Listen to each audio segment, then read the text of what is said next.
नमस्कार, समाचार प्लस झारखंड बिहार के खास प्रोग्राम रिपोर्टर लाइव में आपका स्वागत है और आपके साथ मैं हूं अनुजा। झारखंड बिहार की आज की महत्वपूर्ण खबरों का करेंगे विश्लेषण रिपोर्टर लाइव के साथ।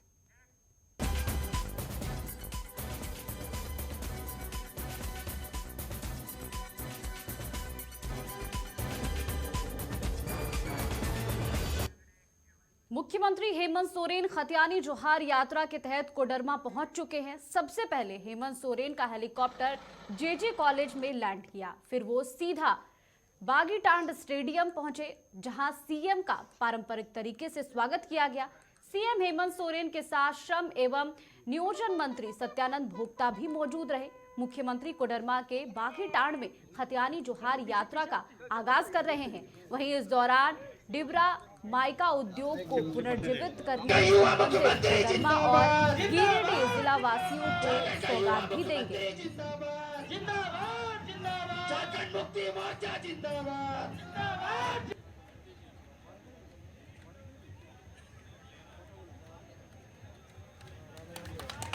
काम करें, राज्य की विभिन्न समस्याओं का समाधान और गांव में जा करके पदाधिकारी कर रहे हैं, शिविर लगा करके पदाधिकारी कर रहे हैं।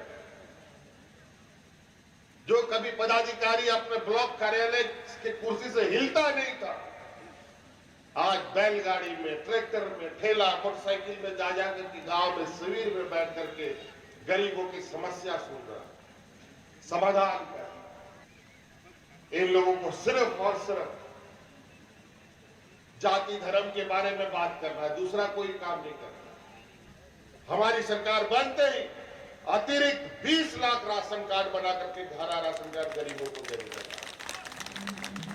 लेकिन भेदभाव यहां पर भी बड़ा जी, हम गरीबों को अपने जिम्मेवारी पर उनको खाना खिलाना चाहते हैं, भूखा नहीं मरने देना चाहते थे। हमने पैसा देना का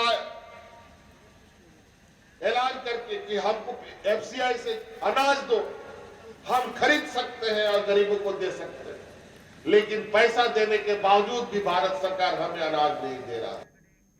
और ज्यादा जानकारी के लिए रुख करेंगे सहयोगी संजीव सिन्हा का। संजीव, आज मुख्यमंत्री हेमंत सोरेन कोडरमा पहुंचे हैं। खतियानी जोहार यात्रा के दूसरे चरण की शुरुआत हो गई है आज से, और जो जेएमएम के तमाम नेता और कार्यकर्ता हैं वो उम्मीद जता रहे हैं कि पहले जैसे जनता का समर्थन मिला वैसे इस बार भी उन्हें समर्थन मिलेगा जनता का। क्या कुछ महत्वपूर्ण रहा इस दौरान? देखिए अनुजा, बता दूं कि आज जेजे कॉलेज में उनका संबोधन हुआ। संबोधन में उन्होंने सीधे तौर पे सरकार की जो उपलब्धियां हैं, हर तबके के विषय में जो वो काम कर रही है, उन सारे विषयों को लेके अपने संबोधन में जनता को बताया क्या कि सरकार किस दिशा में क्या काम कर रही है। उन्होंने सीधे इस बात के भी बताया कि इस राज्य के गठन हुए 22 साल हो गए, लेकिन 20 साल में आज तक कौन यहाँ का मूलवासी है और मूलवासी का हनन उनके अधिकार का हनन किस तरह से हो रहा है, ये सारी चीज़ों को उन्होंने बताया। साथ ही उन्होंने बीजेपी के ऊपर भी, केंद्र सरकार के ऊपर भी निशाना साधने की कोशिश किया कि जिस तरह से वो अनाज के लिए पैसा दे रहे हैं, उसके बाद भी उन्हें अनाज नहीं मिल रही है। तो कुल मिलाकर कहा जाए तो सरकार अपनी उपलब्धियां और जो केंद्र में भाजपा की सरकार है, चाहे राज्य में विपक्ष की भूमिका में भाजपा है, उनके ऊपर उनका सीधा हमला था। जी बिल्कुल, और ये भी जानकारी मिल रही थी संजीव कि इस दौरान जो है वो कई सौगात देंगे मुख्यमंत्री हेमंत सोरेन। तो क्या इस दौरान कोडरमा और गिरिडीह वासियों के लिए कोई सौगात रहा? देखिए, ये खतियानी जोहार यात्रा है, इसमें सीधे लोगों से अपनी सरकार की उपलब्धियों की बात करना है। इसमें परिसंपत्ति का बंटवारा जो पिछले बार जब सरकार आपके द्वारा, आपके अधिकार के तहत जब निकलती थी, तो उसमें इन सारी चीज़ों का काम सरकार क्या करती थी, लेकिन इस चरण में इस तरह का कोई परिसंपत्ति का वितरण का कोई कार्यक्रम नहीं था। लेकिन हाँ, उन्होंने जो सरकार की उपलब्धियां हैं, सरकार किस तरह से गरीब, गुरबा, आदिवासी, पिछड़े और दलित के लिए काम कर रही है, किस तरह से सरकार 24 घंटा उनके अच्छे भविष्य की कामना कर रही है, जुड़ के सरकार हर तरह से उनके लिए खड़ी है, इन सारी चीज़ों की उन्होंने ज़रूर एक तरह से लोगों के बीच में अपनी बात रखी। साथ ही एक चीज़ ये भी कि सरकार की जो जो योजना चल रही है उसकी ज़मीनी हकीकत क्या है, किस तरह से वो लोगों के बीच में पहुंच पा रहा है या नहीं पहुंच पा रहा है, इन सारी चीज़ों का भी मुख्यमंत्री खुद मॉनिटरिंग कर रहे हैं। तो कहना होगा कि सरकार एक तरह से मिशन मोड में है और हर चीज को अपने नज़र के सामने देखना चाह रही है। जी बिल्कुल संजीव, और ये भी जानकारी मिल रही थी कि मुख्यमंत्री हेमंत सोरेन जब कोडरमा दौरे पर रहेंगे तो इस दौरान बैठक में भी वो शामिल होंगे। तो इस बैठक में क्या ये बैठक हुआ और इस बैठक में क्या कुछ महत्वपूर्ण रहा? देखिए, आज जब वो वहाँ पहुँचे तो सीधे सीधे वो चूँकि समय का अभाव के चलते वो सीधे जहाँ वो पहुँचना था उस जे कॉलेज के मैदान में जा पहुँचे सीधे। और जहाँ तक जो योजनाओं का निरीक्षण और उससे संबंधित जो कि जानकारी लेना था मुख्यमंत्री का, तो ये कल जब आज देर शाम मुख्यमंत्री पहुँच जाएंगे अगले पड़ाव यानी कि गिरिडीह में कल सुबह इन चीज़ों का सारी चीज़ों पे वो विश्लेषण करेंगे और कल ये अधिकारियों के साथ उनकी सुबह बैठक होगी और उसमें ये सारे चीज़ों की जो भी सरकार की योजनाएं चल रही है उसकी ज़मीनी हकीकत क्या है, वो किस कदर लोगों तक पहुंच पाई है और जो योजनाओं का लाभ लोगों तक मिल पा रहे कि नहीं, इन सारी चीज़ों पे कल बैठक करेंगे और उसके बाद कल जो उनका संबोधन होगा गिरिडीह में वो कल होगा। जी बिल्कुल, और आज कोडरमा में मुख्यमंत्री हेमंत सोरेन ने जनता को संबोधित किया। जानना चाहूंगी कि इस दौरान जो जेएमएम के तमाम नेता हैं उनका क्या कुछ कहना था? देखिए, जेएमएम के तमाम नेता जब ये दूसरे चरण का प्रोग्राम बन रहा था उसी समय से वो अपने सारे कैडर को इसमें एक तरह से तैयार करके रखे हुए थे और जो भी योजना है ग्राम और गांव तक पहुंचाने के, उसके लिए उन्होंने पूरी तैयारी कर रखी थी कि एक रोड मैप बना के रखा हुआ था कि कैसे ये सारी चीज़ों को लेके जाना है और जो भी लाभुक तो नहीं कह सकते लेकिन जो इस योजनाओं का लाभ ले रहे हैं उनके बीच तक चीज़ों को पहुंचाने की चीज़ जरूर उनका ना एक रोड मैप बना के रखा हुआ था और हुआ भी वही। उनके सारे कार्यकर्ता पहुंचे हुए थे, कार्यकर्ताओं के बीच में एक उल्लास था कि उनके मुख्यमंत्री यहाँ पे आ रहे हैं और जनता को संबोधित करेंगे। तो कुल मिलाकर कहा जा सकता है कि एक तरह से जो इनके कार्यकर्ता थे उनके बीच में एक अच्छा मैसेज गया है और लोगों के बीच में भी एक सुखद तो क्या अनुभूति इसे हुई मान है। लिया जाए, जो जेएमएम के तमाम नेता कह रहे थे कि पहले जो समर्थन मिला था जनता को वो इस बार भी मिल रहा है इन्हें? देखिए, ये विपक्षी जो पार्टियां हैं वो जरूर इस तरह की बातें कहती है कि मुख्यमंत्री को इस कदर उनको जो उन्हें सरकार जो एक वादा किया था राज्यवासियों के उसके इतर वो काम कर रही है।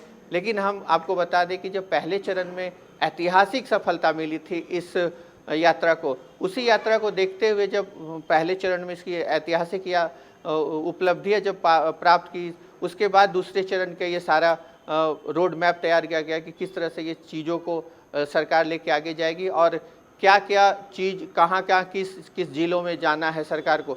और इस तरह से मैं आपको बता दूं कि एक तरह से 2024 का इलेक्शन का भी आप तैयारी से मान सकते हैं कि कोडरमा लोकसभा इलेक्शन होगा 2024 में जब संसदीय चुनाव होना है।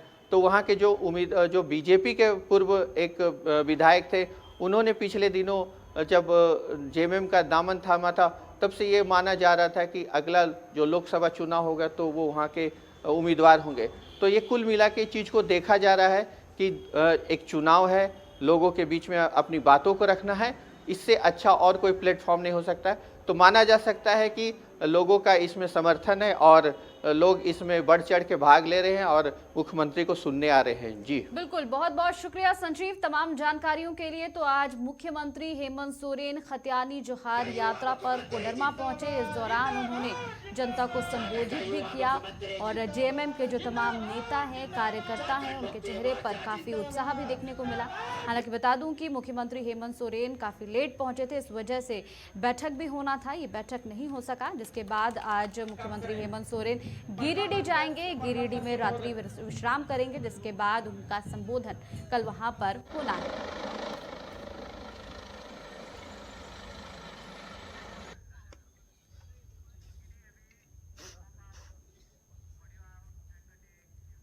और बढ़ेंगे आगे। झारखंड में हेमंत सोरेन के नेतृत्व में चल रही महागठबंधन की सरकार को गिराने की साजिश रचने के मामले में आज कांग्रेस विधायक नमन विकसल कोंगाड़ी को ईडी ने पूछताछ के लिए बुलाया था, लेकिन वो भी ईडी कार्यालय नहीं पहुंचे।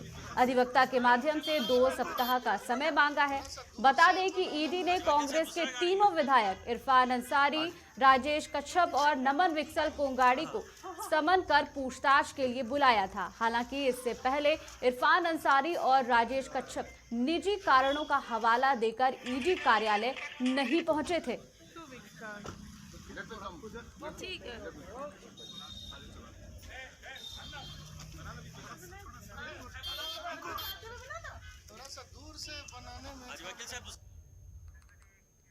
तो वहीं विधायक नमन विकसल कोंगाड़ी ईडी कार्यालय नहीं पहुंचे। उन्होंने अपने अधिवक्ता के माध्यम से 2 सप्ताह का समय मांगा है। इसी मामले पर अधिवक्ता भानु प्रताप से खास बातचीत की हमारे सहयोगी अंकुर सिन्हा ने। मामले में 2 विधायक जो हैं इरफान अंसारी और राजेश कश्यप जो हैं वो ईडी कार्यालय नहीं पहुंचे थे। उनके वकील चंद्र भानु जो हैं वो 2 हफ्ते का समय जो है दोनों विधायकों के लिए मांगे थे और आज नमन विकसल कोंगाड़ी का दिन था। आज उन्हें आना था ईडी कार्यालय। ईडी जो है उन्हें समन भेजी थी, लेकिन आज भी नमन विकसल कोंगाड़ी नहीं पहुंचे हैं और उनके वकील चंद्र भानु आज भी जो हैं वो यहाँ पर पहुंचे हैं और 2 हफ्ते का वक्त जो है ईडी के अधिकारियों से इन्होंने मांगा है। सर, आज क्या ग्राउंड है नमन विकसल कोंगाड़ी के लिए? ये बेसिकली समय का अभाव है। उनको सम्मन ऑफिशियली रिसीव नहीं हो पाया था मेल के द्वारा जो भेजा हुआ, और दोबारा इनके द्वारा एक स्पीड पोस्ट के द्वारा उनको भेजा गया सम्मन।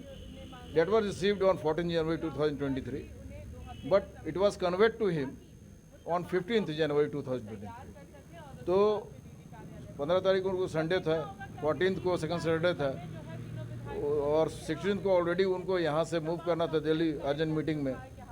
तो इसके वजह से वो निकलने के पहले मेरे से कांटेक्ट करके ये सब इस संबंध में बात की है कि वकील साहब ऐसा ऐसा नोटिस रिसीव हुआ है। हम बोले कि हाँ, यस्टरडे एक नोटिस हमको भी यहाँ रिसीव करवाया गया ईडी के द्वारा आपके नाम का, I being lawyer of you, हमको भी दिया गया। बोले कि ठीक है, आप इसका एक रिप्लाई बना दीजिए, अगला जो भी डेट देते हैं 2 वीक्स टाइम ले लीजिएगा और अगला जो भी डेट पड़ता है उस डेट में इन द मीन टाइम जो भी डॉक्यूमेंट्स वगैरह मांगा गया है वो सब लेके हम लोग कोऑपरेट करेंगे इन्वेस्टिगेशन में।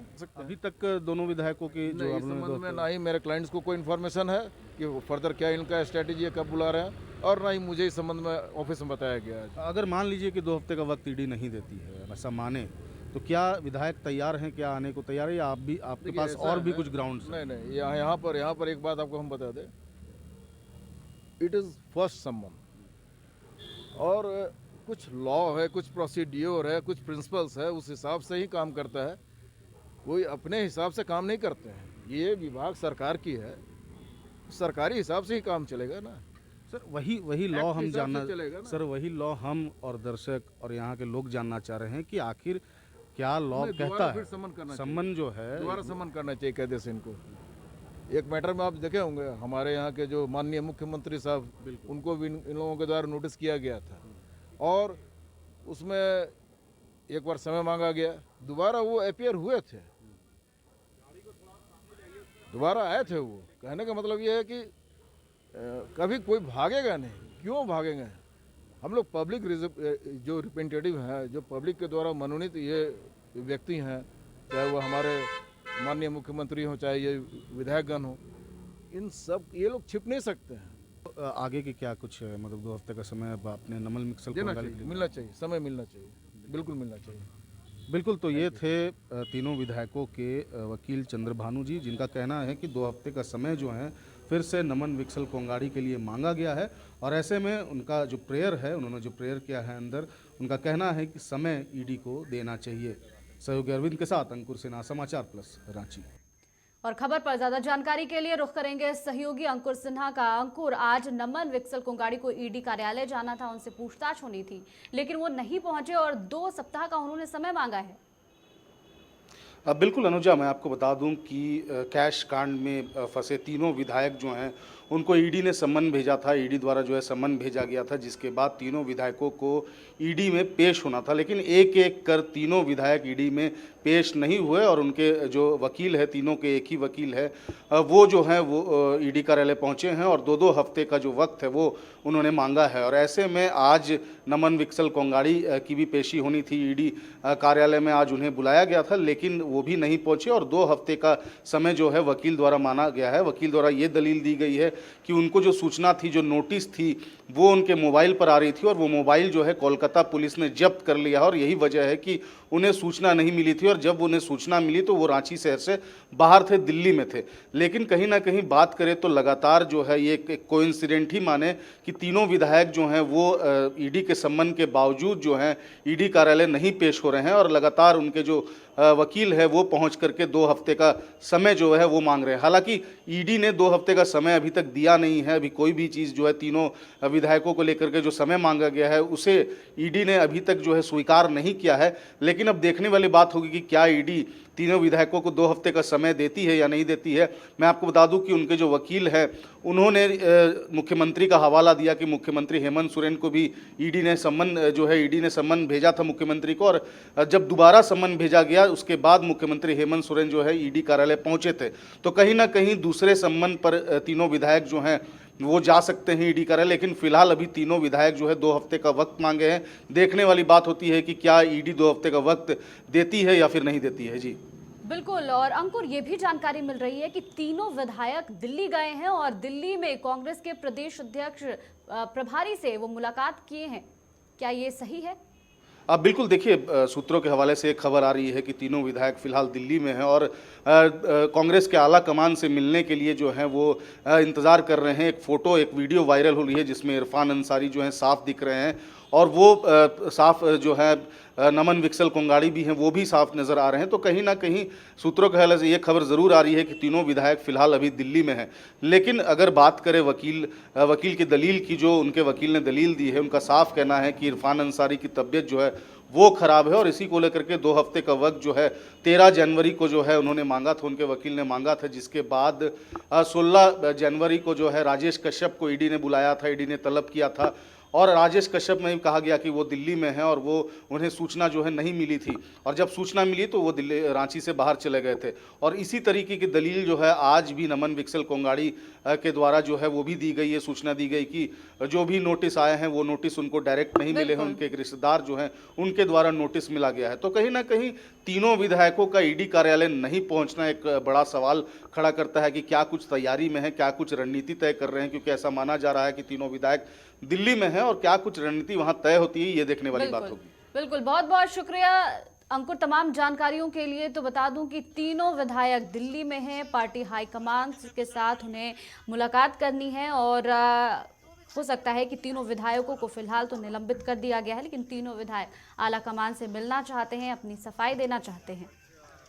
आज नमन विकसल कोंगाड़ी नहीं पहुंचे ईडी कार्यालय। हालांकि बता दूं कि 2 दिन पहले भी दोनों विधायकों को ईडी कार्यालय जाना था, ईडी की पूछताछ शुरू होती, लेकिन तीनों विधायकों ने 2 सप्ताह का समय मांगा है।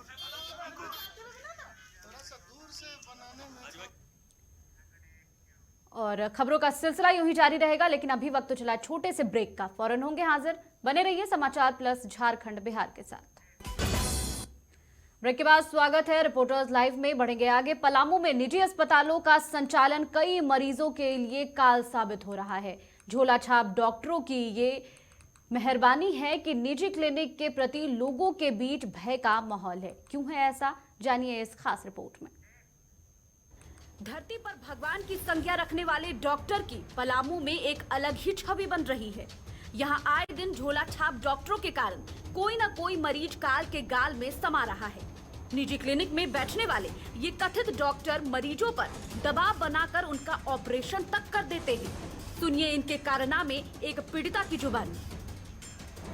ऑपरेशन हम नॉर्मल होने के लिए कह रहे थे, मेरे पास क्षमता है, हम रेंग सकते हैं, हिट सकते हैं। मेरा कोई गार्जियन नहीं आया, पहले गार्जियन से भेंट कर लेते हैं, उसके बाद फिर होगा। तो उन लोग गार्जियन से भेंट करने ही नहीं दिया, जबरदस्ती कर दिया ऑपरेशन। बोला कि रुक जाइए ना, कुछ नहीं होगा, कुछ नहीं होगा।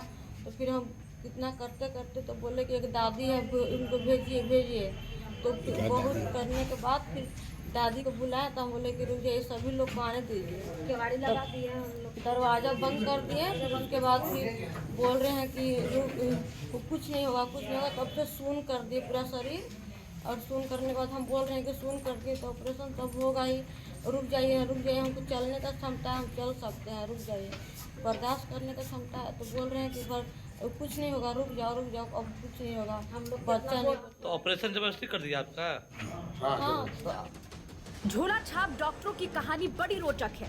इनके कारनामों में दलालों की भूमिका बहुत अहम है।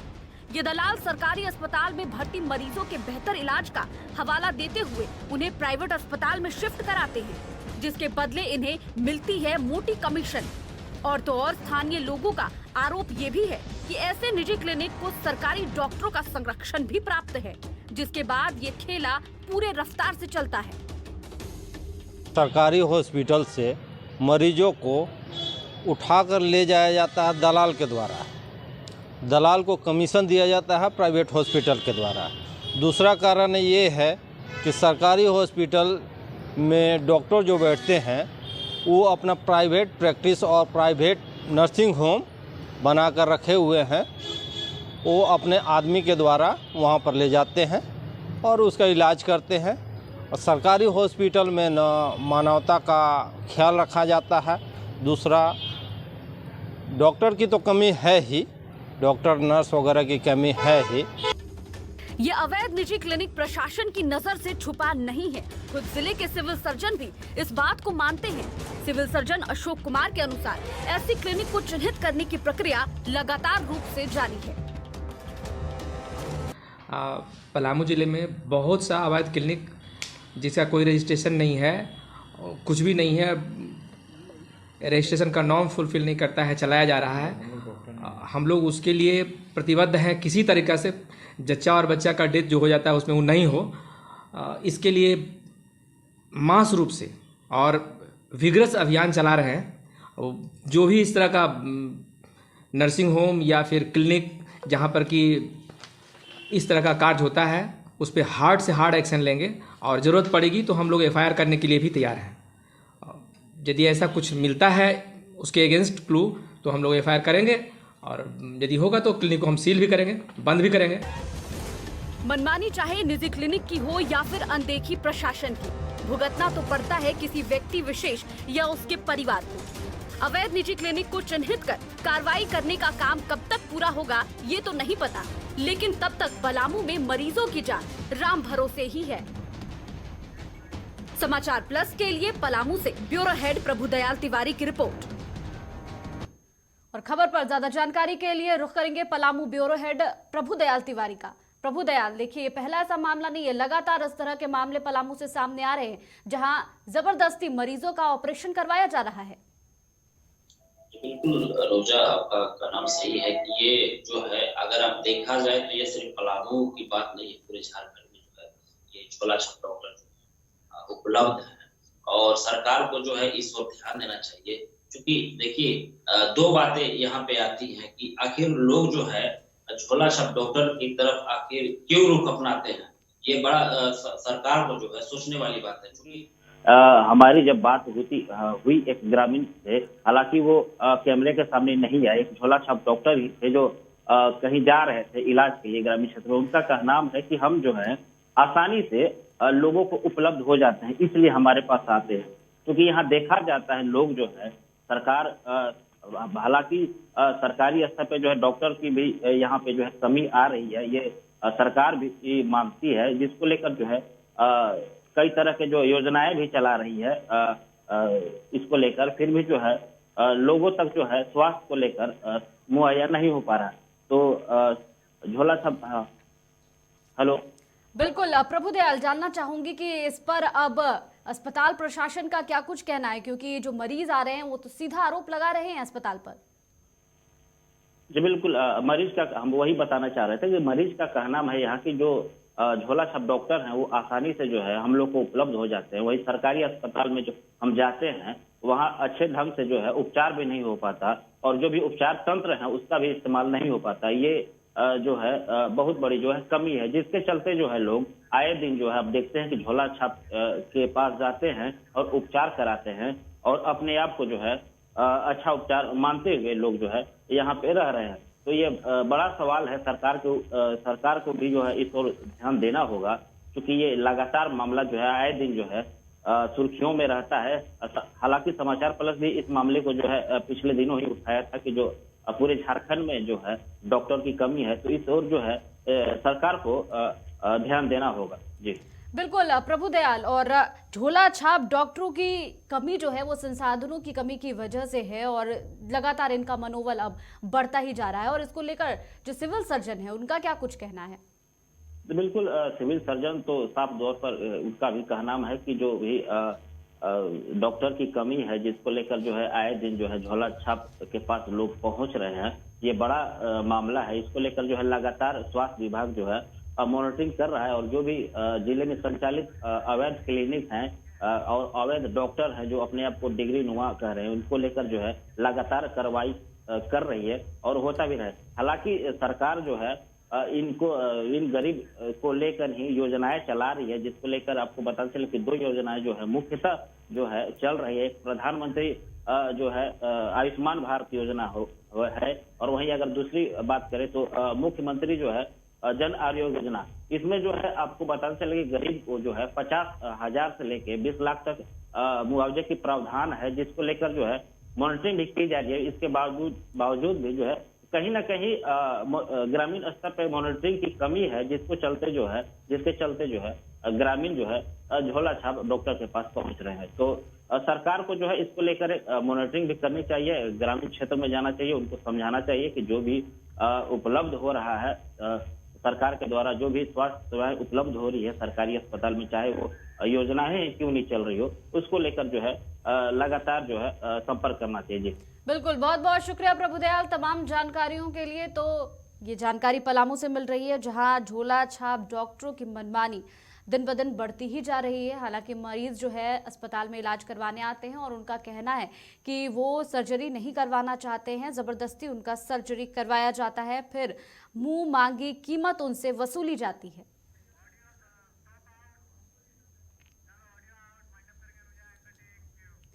तो मेरे साथ फिलहाल इतना ही। देश और दुनिया की तमाम खबरों के लिए देखते रहिए